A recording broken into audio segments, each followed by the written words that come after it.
Hello, everybody. Welcome to Between the Seasons, the mini series from Why Does It Feel So Wrong to Be Human at Work? I'm Pinaki Kathiari, and our co-host Chris is still out this week. There's something going around. Filling in as my co-host today is our producer Bree. Say hi, Bree. Hi, everyone. And today we're being joined by Nazmul Islam, a marketing communications consultant we work closely with at Local Wisdom, and he's also the producer behind the YouTube channel History Meets Finance. So welcome, Nazmul. Yeah, thanks for having me. Right. And today we're digging into a work-related Reddit post and reacting it together for the first time. So Bree is going to surprise us as she always does. So what do you have for us today, Bree? All right. So I was poking around on Reddit as I usually do, and I was spending a lot of time in our podcasting and found a post that I wanted to share today that, this OP is looking for some guidance and input, and I feel like it is very much related to internal communications, employee experience, very much in our realm. So like I said, today's post comes from r/podcasting. It is actually 5 years old and is titled Advice on Keeping Podcasting and Professional Life Separate. My co host and I met through work. We became best friends and decided to start a podcast. That sounds very similar to someone else's story that I know. It started innocent enough with just your classic two friends talking about life, but after a few months, we decided to rebrand under a more defined vision. We relaunched with a new brand, elevator pitch, and hook. And so far, it's been good for grabbing attention and has led to some consistent growth. The catch? The new content is pretty raunchy. Our concept centers on taboos, and we really lean into it. We never touch topics like politics or religion, but we do talk about stuff like poop, sex, etc. We ran into a problem this week when our workplace, which is within a pretty stuffy industry, found out about the podcast. We don't use our full names, we never talk about our company, and essentially keep our personal social accounts separate from our show account. But a coworker caught on. This meant they heard our sound bites, which were, of course, the highlights of the most salacious parts of the show. Now that we're found out, I'm looking for a little advice. Has anyone else had to navigate a similar situation at work? How do you balance your podcast and your professional persona? How do you promote a podcast that you have to keep secret? We're really excited about this new direction and absolutely don't want to stop, but we've also built careers we're proud of. And we want to be able to eat and buy stuff. Any guidance or input is really appreciated. Well, any Man. podcast that focuses on poop is probably going to do well. So, Yeah. Yeah. Right. There's certain things that do well too. Yep. That's so funny. Um, and it's so interesting, kind of like how your like side projects kind of like come into play in your like work day and stuff like that. And yeah, it's have you experienced that, Nazmul, in like the work that you're doing? And yeah. it's the same.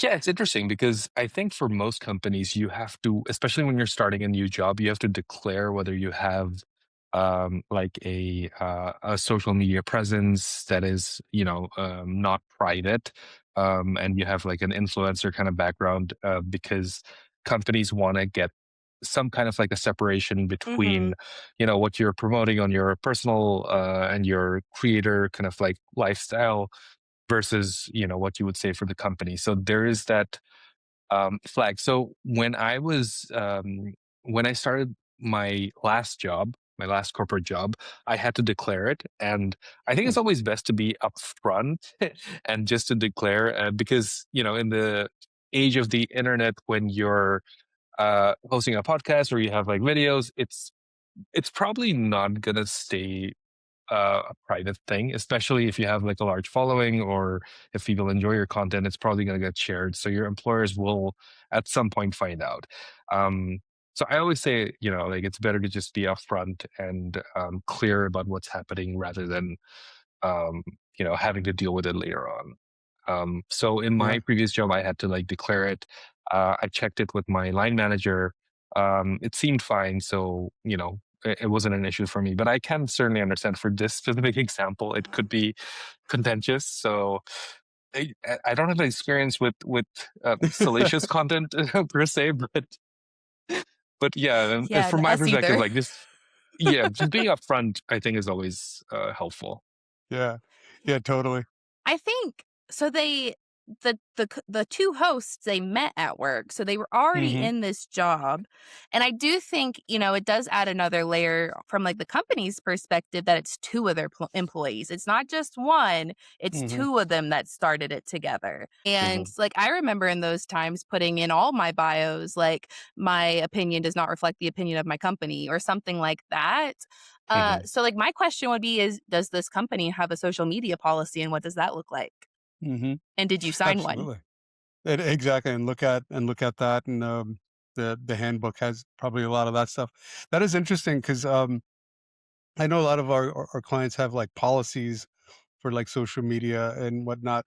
Um, I'm not sure in the States that people have to declare if they have it, or I'm not sure if it's a question. I know it's not a question that we ask, Mhm. essentially, but it might be something that is definitely coming because it's, here as well, or maybe I just don't know about it yet. But it's true. I think I like the, idea of just honesty up front. This is what I'm doing, and this is the account. We'll kinda start in the, like, non-salacious zone first, and then we'll get into the what if it was salacious, because I'm not sure if, like, actually the way they described the podcast was, like, depending on how salacious it is, right? Like, if they're talking about topics that are salacious as opposed to the content is in itself explicit or sexual in total nature, right? They There's kind of did like s a they did say the new content is pretty raunchy. yeah, it's raunchy. Like it's kind of like in me. I'm like wondering, are they just talking about it, or are they trying to get like is this getting into like OnlyFans territory, or Mhm. is it still educational but using Howard Stern like raunchy or shock jock approach to educate, right? Yeah. So there's a kind of like two different ball games. So we'll stick with the first the shock jock raunchy Right. type of mode for a Let's just second. assume that to be safe. We'll assume that for right now, and maybe we'll touch into the other side because that happens too. Um, uh, it is the world that we live in. But I like the upfront, just kind of like Mhm. saying it out there and just being honest. Like this is what we're doing. This is why we're doing it. We're going at this like level of humor or raunchiness or what have you for such and such reason. And I think I think there's some kind of merit to the experimentation that people do that I think everyone could learn from, right? Because Mhm. these little experiments that you wouldn't necessarily try in the workplace or anything like that that give you some kind of learning to human behavior and what audiences gravitate to and how to like even hone in an audience. And plus it's a side project, you enjoy doing it and things like that. I think that's a creative outlet. So, like, Mhm. Yeah. I wouldn't want anybody to, like, hamper down on it. Especially, like, those are still, like, very heavy pandemic times where there are Mm, still, Yeah. a lot of people struggling or being, like, a little bit isolated and everything, and so, like, a podcast is a really good creative outlet to have at that time, mhm, Absolutely. and I think that, like, you would have to be transparent with your workplace and be like, we've set these boundaries already to where we will not mention our last names. We will yep, not mention the company. We're doing XYZ so that the 2 don't get tied together at all. And I feel like hopefully the company would understand that and, like, be yeah, accepting of that. yeah, and we've had, folks in the same way, like, even, our, Kelsey Buckholz, right? At the time, she was working in a large company, and she authored a book on workplace on stress and burnout, and, there was terms within the company and her to, like, keep them separated and how to handle that. Now in, like, social media accounts like LinkedIn and things like that, where, like, you don't necessarily have a separation. It's kind of like you have to intentionally set those boundaries to create the separation. Um, Daniel Mendez, who hashtag comms job is another example of that. Well, if you go to Daniel Mendez's like LinkedIn account, you won't necessarily see exactly where he works and things like that Mhm. because of the policies of the company that he works with. Uh, Want to keep clear separations and the policies make it so that you, it's in his best interest to keep clear separations as he wants to kind of keep doing the effort on like comms jobs. I think it also depends very heavily on the type of company that we're talking about. Because if you think about it, like let's say the company in question works in some kind of a financial product, or they work in reporting or journalism, that's when they get very precious about what kind of content their employees are talking about. Because I worked in a fintech company before, and they were very concerned about whether employees would talk about recommending certain financial products or recommending certain tech products, because Mm, that would be a direct conflict of interest. So defining what conflict of interest looks like is very important. And there's some common sense on the part of the employee as well, to figure out whether that could be like a potential issue. The second example that I talked about is like, say you work in a reporting like a news outlet, or um, a media kind of company. If you have your own political views that might conflict with what the establishment is, going for, then obviously they would be very precious about what you're going to say on your own, and whether that might be construed as an opinion of the organization. But then, let's say you work for a construction company or a real estate company. I don't think they would be too concerned about what you're saying on your own terms. So that's one side. And then you also have the flip side, where sometimes the company would be actually encouraging of you having your own kind of mm, social media presence.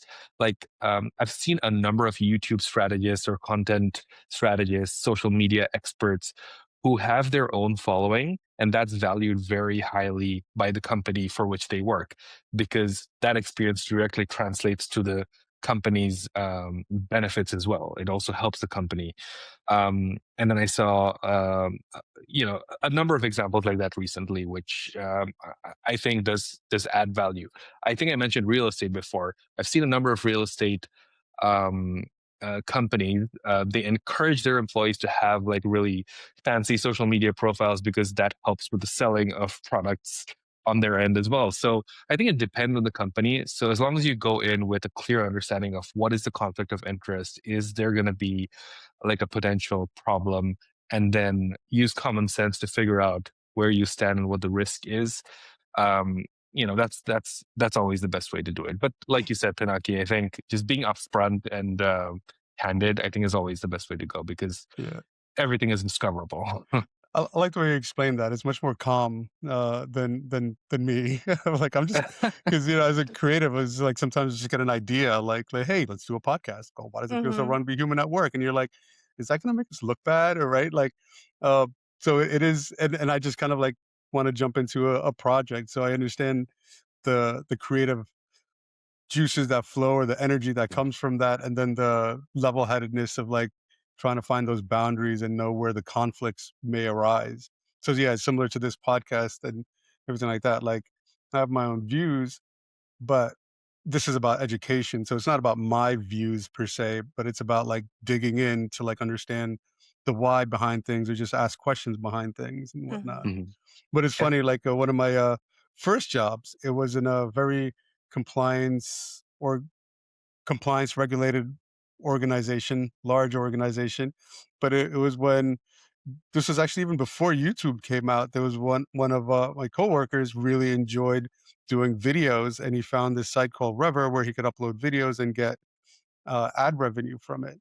Again, before YouTube, so he used to do these little like shorts in the office, and it was hilarious. And I was in a few of them. I was in one of them where we played the gag of what happens if you like your tie goes in the paper shredder, Right. and that was funny. And that ended up on like the homepage of Yahoo.com, and the company asked for them to take it off because it was like filmed within the office space and things like that. So it's it's funny, and like I kind of go at it sometimes with a slap on the wrist approach type of thing. But It depends on your risk appetite, obviously. mhm. Also, are you comfortable kind of like going ahead, doing rather than, apologize rather than ask for permission kind of approach? But it also depends on your long term kind of like career trajectory. Is it worth the risk sometimes? Is it worth the So, risk? so Yeah. like with all things in life, the answer is like, oh, it depends. It Mhm. depends. That's right. That's right. It's a good point. Is it worth the risk too? So for like back to the like the rare post, it's kind of rather easy when the goal is a little bit more education and not in conflict with the organization. But when like the subject matter starts getting a little bit more risque, so to speak, Mhm. and stuff like that, and you start seeing this conflict, like how do you handle that? And like so I wonder if like advice to this Reddit post, like there is a potential reputational harm Mhm. to Mhm. the organization if like it gets word out that like you have this type of content. Don't know the podcast. Now I feel like listening to it to know like the level of raunch that's going on here. Like, what are we talking about? But yeah, like how do we give them advice? Like what would you say? Like and the other thing is if you also decide like, you know what, I think this doesn't pose a conflict, but it could be seen as strange from my coworkers. How do I kind of keep that relationship still okay with my coworkers, knowing that I'm doing this on the side? Any thoughts on Yeah. that, Brie or Nazmul? Well, like, with what you just said, yeah, if I heard my coworkers, like, talking very openly, inappropriately, and, like, who knows what they're saying, right? But, Hmm. like, you would look at We're that using our person. imagination We're right using now our to fill in the imagination. blanks. So yeah. Yeah, and I feel like if I would look at that person differently if I learned something like, if they showed up to work and were just, like, clean cut, to the point, like, not a jokester at all, and then if I found out they had this, like, inappropriate podcast where they're, like, talking about sex and being raunchy and all this stuff, I would look at that person differently. Hmm. Yeah. Um, I wouldn't listen to the podcast, but Yeah. Yeah, I mean, yeah, you kind of like you hear about things like some people have like entertainer like you know night jobs and stuff like that, yeah. Yeah. and I said that out loud, and I'm like realizing what that sounds. But when I said that, I meant like they play in a band, Stand-up or comedian. they're I like, mean, it or could they're a be comedian, anything. right? Yeah, it could be a whole bunch of different things that like you'd see them like the that side of them, and you're like, wow, that's different than the day side. And there's people I know a few of them who like to keep them really separated as well Mhm. Yeah. because it's like my entertainment side doesn't go into my day work and vice versa and stuff. I think it also depends on the individual and I guess also which country we're talking about. But like if we're Mm, talking about like North America, obviously, um, you know, culturally, I think it's more acceptable to be very open. But as I think if you compare, what things were like maybe even 20, 30 years ago, there was more of an expectation for conformity with, societal standards. But mm, now there's more room for individualism and expression. And I think generally people are more accepting of it. So um, people are more themselves, especially with Gen Z entering the workforce. Gen Alpha sometimes are entering the mm, workforce these days as well. But there's more acceptance of like individualistic artistic expressions, and I think there should be room for that. But my if I had to like give advice to this specific podcast host, my, I'd probably like put on my YouTuber hat and ask them for their analytics. Um, I would ask them, okay, so what's your growth metrics, and like at what point are you strong enough in your revenue where even if you're impacted negatively, you wouldn't really care? Um, or if you're like still you're very heavily dependent on the jobs that you're doing, and you value the relationships with your colleagues and coworkers, and you don't want to make them feel uncomfortable, and that's more of a factor than the side project that you're doing. Then obviously you want to err on the side of like being a bit more respectful of the company. So yeah, I would yeah, I would make that decision based on analytics. If Yeah. that makes I sense. like that. I like that you're basically approaching it like, is this a valid business or is this Right. like a passion, fun, artistic, creative outlet? Mhm. And Correct. Yeah. if you like see that if this is a valid business, this is something that's getting me traction, it is getting followers, you are getting asked to like say speak or be involved in other things and stuff like that, that's valid traction, and you may want to consider that. Otherwise, kind of consider like a subscription based things where it's not public, where like Yeah. Right. if you do have a follower set and they really enjoy the stuff like that, put it behind something so it's just not Patreon. totally out there for everyone, and maybe there's another revenue stream there and stuff like that too. That's a good point. 'Cause I I think my wish Oh, go my ahead. God. No, after you. I was gonna say I wish I had better advice because I can slightly relate. Slightly, because it wasn't salacious content. But I did used to stream on Twitch, and I did that for 2 years. And I was streaming just playing video games, doing my makeup, being silly with my friends. Um, but I was very much in my, like, e-girl era, like, black lipstick and little ponytails, and I didn't tell anyone at work. I didn't want anyone at work to see me like that because it was very different than how I showed up to work, and I didn't tell a soul, and Panaki, I only told you what my gamer tag was 10 minutes ago because Yeah. I didn't want you to stumble across the TikTok with the clips, like and, like, I stopped doing that in, like, 2023, so Mhm.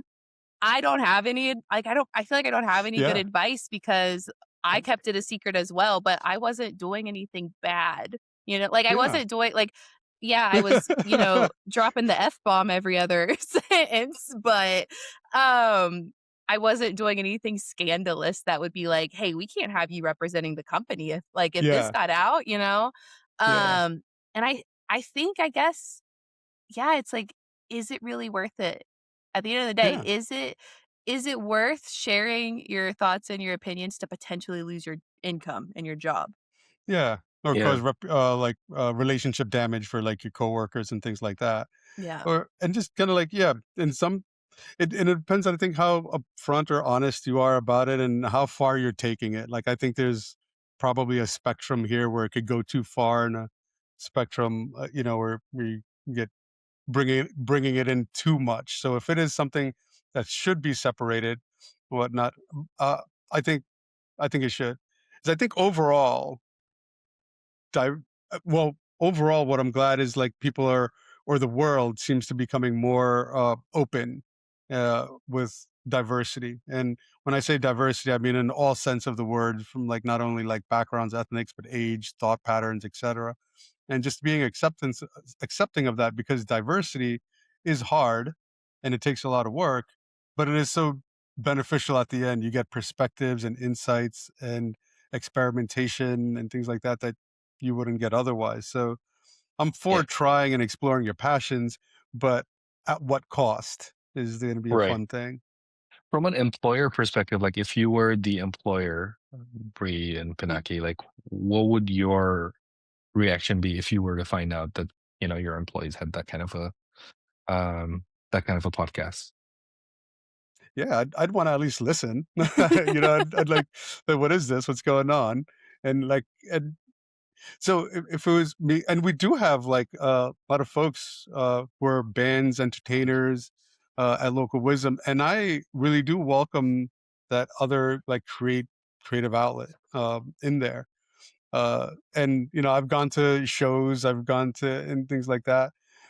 If it was salacious and things like that, if it starts getting to a point where I would want to like listen, would want to understand what is the boundaries, would want to understand like how do we kind of create the separation, and would want to understand, talk up front of what do we do if like say a client finds out or something like that. How do we kind of put this perspective out there? So, I while you've been talking, I've done more poking and I've done more No. digging, and I did find their podcast. Oh, right. When was the last episode? It was last posted January 12th, Oh, so, wow. like, a week and a half ago. Oh, can we have them on the show? Um, so I will say, I thought that this was gonna be 2 men, and it is not. It is 2 women. Okay. Um, it's 2 sisters. Wait, that doesn't make sense. That can't be right because they said they were 2 friends that met at work. Oh, Wait a minute. maybe the host changed somewhere in the middle there. There's a Yeah, maybe they story. changed. Because I went to Uh, I went to OP's, Reddit account, and they 11 days ago, they commented on "Share Your Podcast," episode, like share your podcast with us, and they linked to it, and it says it's two sisters, and they explore fan favorite fictional couples who didn't get their happy ending. Two sisters journey through top ships from fandoms across the internet. So it's like a fan fiction log, which So they did I'm go full deeper into the romance side yeah. of things, it seems right now, whatnot. Yeah, so maybe they rebranded in the last 5 years, Yeah, but Yeah, I feel like they they changed course a they little changed yeah. bit. course a little bit. Or maybe, the podcast with the 2 like the 2 coworkers who became friends, maybe that one didn't work out, and so they started one with their sister. Yeah, and it happens too, I think too, even like with this podcast, right? We're just kinda like looking at what we enjoy doing and what's working and not, and that's how this Between the Seasons came about. Yeah. We're like, "Let's try something new and experiment a little," because that's what it is all about. I think that's what we have so far for, like, the Reddit episode right now. Any last bits of thoughts or wisdom to share with anyone going through something similar? I think I feel as though if you wanna start a creative project that could potentially get you in trouble at work, before you start it, talk to HR, talk to your talk to your manager maybe, be like, "Hey, I'm thinking about starting this personal side project. Would that be okay, or would the company be against it and try and shut it down?" Because, I mean, if you've worked there for a while and your co-host is also employee there, and you had this idea together, I think it's worth stopping and asking before you dive in, because then you'll know up front what you need to do to make sure you're not getting trouble at work, or that if they do find out, you're going to lose your job. Yeah. I'd say also, like, and if it gets too, like, crazy and if it's not harmful to you or other people, the content meaning, just to, because I'm not gonna condone content that is harmful for yourself or others, but yeah, you could go anonymous. I mean, like, Yeah. Banksy, or whatnot, there's something about that, like, there's, like, what is it, what do they call it? Headless YouTube, channels, or VTubers, Faceless faceless? Faceless faceless. channel. Could Yeah, also That's be what a my exa channel. VTuber. I was going to that's ask, is right. yours is faceless? Yeah. Exactly. So there's ways to do it and not, like, put yourself out there as well, to kind of get that creative outlet going and stuff like that. Yeah, only Um, Yeah. this between the seasons is the first time we've had video episodes. Like the last 2 seasons, it was all audio only. yeah. Yeah. Any last words, Nazmul? I mean, I think it would again, it depends. If your employer, if you're like considering like putting out content and you want to be an influencer, so to speak, um, try to figure out what's important to your employer. So if they have stuff that's like in the regulatory compliance area, if they have stuff in finance and you have like access to privileged information, if you're working in a publicly traded company where you might have access to information that you'll get before it's made public, do a risk assessment and see whether, from an employer's point of view, you are seen as a risk. If you are, then try to Yeah, make sure that the content that you're putting out does not conflict and use your common sense there.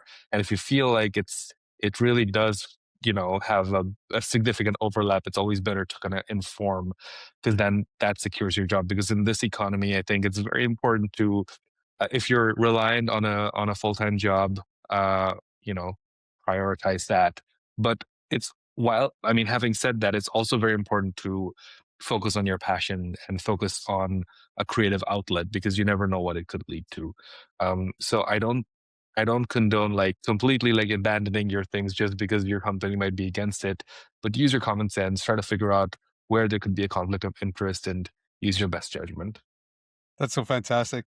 Again, you said it so eloquently, and now I understand why your YouTube following is so amazing.